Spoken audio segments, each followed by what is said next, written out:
Les catastrophes naturelles frappent sans répit. On peut au mieux les anticiper, au pire les subir, souvent avec impuissance. De la Nouvelle-Orléans à l'Indonésie, aucun pays, aucune population n'est à l'abri.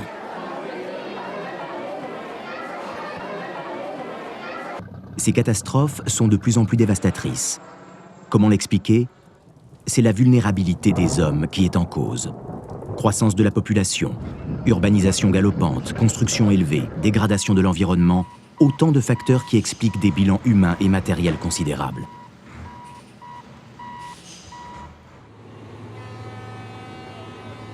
Depuis une décennie, la Croix-Rouge française aide les populations à se préparer pour mieux faire face aux risques naturels. Réduire l'impact d'une catastrophe, c'est avant tout sauver des vies.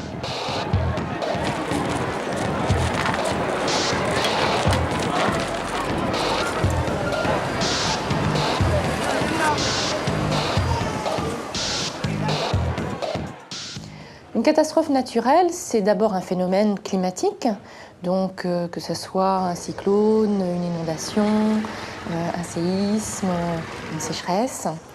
Ce phénomène climatique, il ne devient une catastrophe que s'il va rencontrer une vulnérabilité, c'est-à-dire qu'il va se produire dans un lieu extrêmement habité, où il y a des enjeux économiques, environnementaux, et non pas, bien sûr, s'il se produit dans une zone désertique. Un séisme dans une zone désertique, ce n'est pas une catastrophe. La nature est généralement plus forte que nous. Par contre, là où on peut vraiment agir, c'est sur la vulnérabilité de la population qui est exposée. Essayer de réduire cette vulnérabilité pour que quand l'aléa se déchaîne, eh bien, on puisse se protéger mieux et mieux faire face. Alors ça peut sembler un concept un petit peu bizarre de prévenir ou de se préparer à une catastrophe. On a toujours l'impression que c'est un événement très imprévu. Et ce qui est peut-être le plus important, c'est de penser dès le départ que la catastrophe, ce n'est pas une fatalité.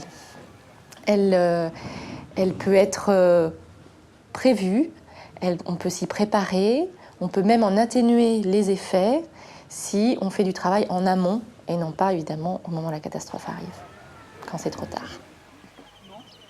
Le tsunami qui a frappé l'Asie du Sud-Est en décembre 2004 a été une catastrophe d'une ampleur inimaginable.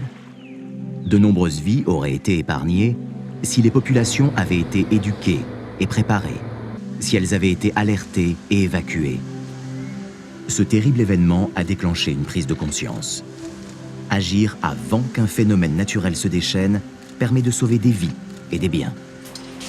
C'est pourquoi la Croix-Rouge française met en place des programmes de préparation aux catastrophes naturelles et de réduction des risques. Ces actions sont considérées comme une priorité. Elle y consacre d'ailleurs 10% des sommes recueillies à l'occasion du tsunami. Les tremblements de terre au Pakistan et en Iran, en 2003 et 2005, ont montré que les équipes de secours peuvent mettre plusieurs semaines pour atteindre certains villages détruits.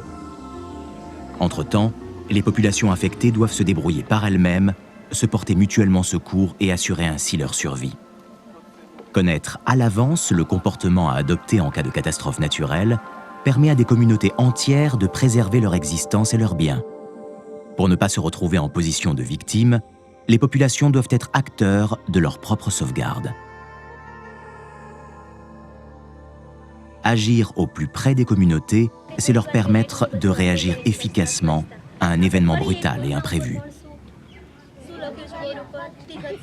Ces actions sont menées en priorité dans les pays les plus pauvres, car ce sont les pays les plus vulnérables. Ils comptabilisent plus de 90% des victimes de catastrophes dans le monde. Et les dégâts se chiffrent en milliards de dollars.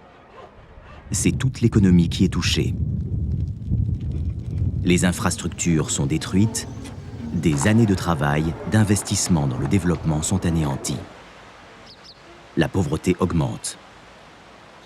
Vulnérabilité aux catastrophes et misère des populations forment une spirale infernale.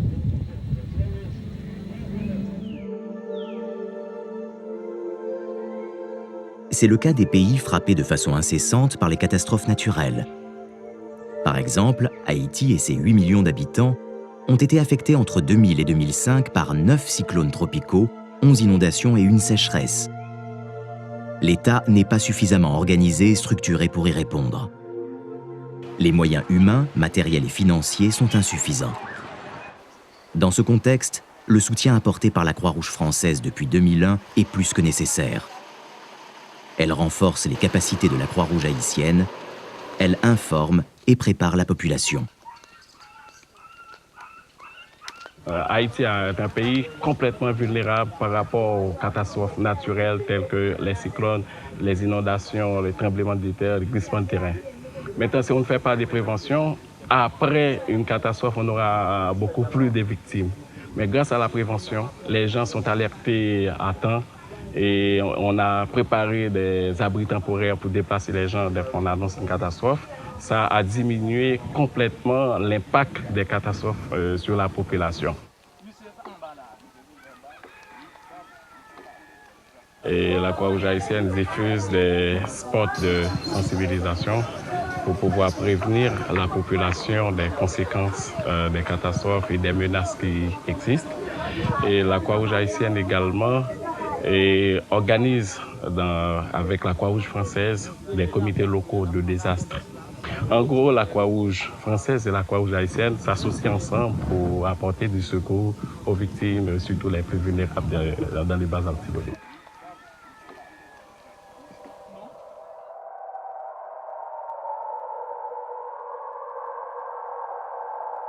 D'autres exemples de partenariat existent entre les Croix-Rouges. En 2004 et 2005, les cyclones Ivan et Émilie ont dévasté l'île de Grenade. La Croix-Rouge française a répondu à l'appel de la Croix-Rouge de Grenade, dépassée par l'ampleur de la catastrophe. Ces cyclones ont provoqué des dégâts très importants. Plus de 85% des maisons et des édifices ont été touchés.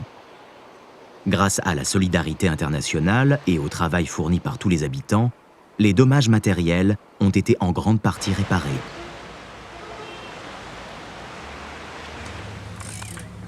La Croix-Rouge française a mis en place un programme de reconstruction de maisons. Plus de 800 ont été rebâtis. Les toits et les structures ont été spécialement conçus pour résister aux cyclones.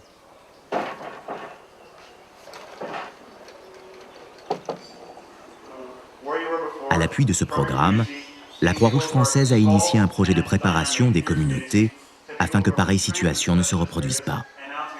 La première action consiste à informer la population sur les comportements d'autoprotection à adopter en cas de cyclone.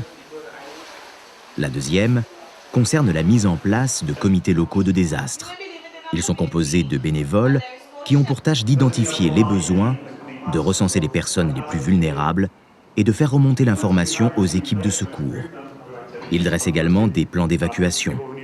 En tout, la Croix-Rouge travaille avec 32 communautés. Plus de 700 personnes ont été formées. Des kits de première nécessité ont été distribués.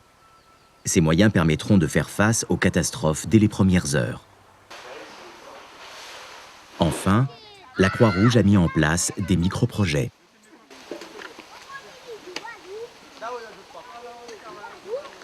Le but central de ces micro-projets sont de réduire l'exposition des membres des communautés. Donc, les micro-projets sont à appréhender comme une œuvre d'infrastructure qui va permettre de réduire la catastrophe ou l'exposition des personnes. C'est-à-dire que dans chaque secteur à risque que nous avons identifié, nous allons mettre en place des micro-projets. Pour mettre en place, réaliser des ponts qui doivent permettre aux personnes de traverser une rivière plus facilement. Nous pouvons mettre en place des canaux d'évacuation qui doivent permettre de drainer l'eau et éviter que des espaces inondables se constituent. Nous pouvons réaliser des marches qui doivent permettre aux membres des communautés d'accéder à leur maison. La philosophie mise en place par la Croix-Rouge française à Grenade a été de privilégier l'échelle communautaire, de mettre tout en œuvre pour impliquer, responsabiliser, protéger les membres des communautés et de faire en sorte qu'ils soient moins des victimes et qu'ils soient capables d'avoir les moyens de répondre à une catastrophe et de s'unir pour travailler ensemble et de s'écouter, de réaliser des projets en commun. Le but est, une fois que la Croix-Rouge française soit partie, que ces comités vivent à nouveau au travail pour eux. Nous, ce que nous voulons faire ici, et le plus important, c'est de créer une dynamique.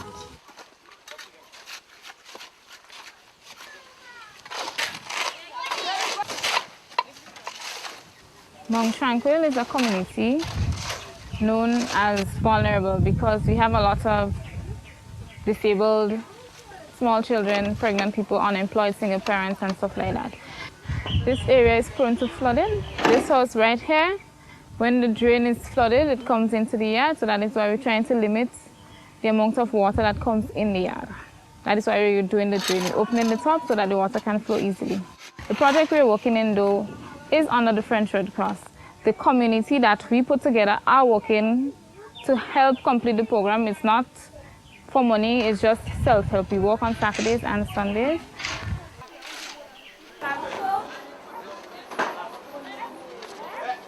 Well, everybody used to be in their home wondering what we would do. And due to the French Red Cross, we improve a lot. Yeah, everybody come out, uniting together, fixing the drain, everybody getting a meal. When we make juice, we cook food, we give them. And children as well as ladies and men come out to work.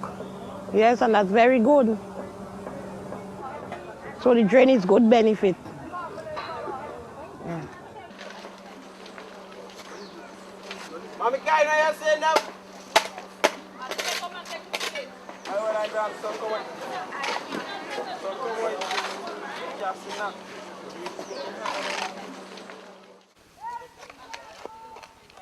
Les actions destinées à réduire les conséquences d'une catastrophe naturelle sont des pratiques nouvelles.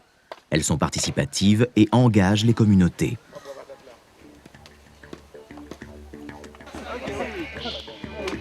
Des exemples de réussite ?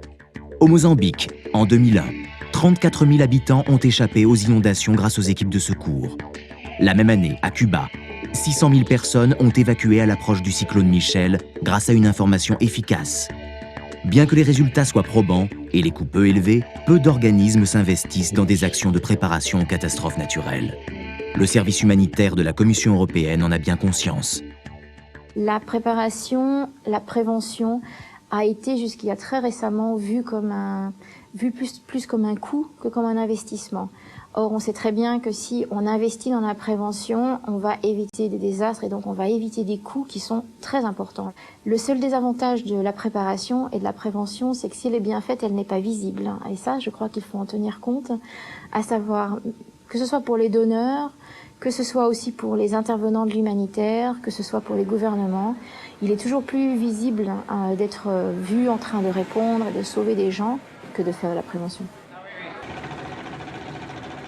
Le champ d'action de la réduction des risques s'accorde mal au sensationnalisme médiatique. C'est un domaine discret et pourtant il est déterminant.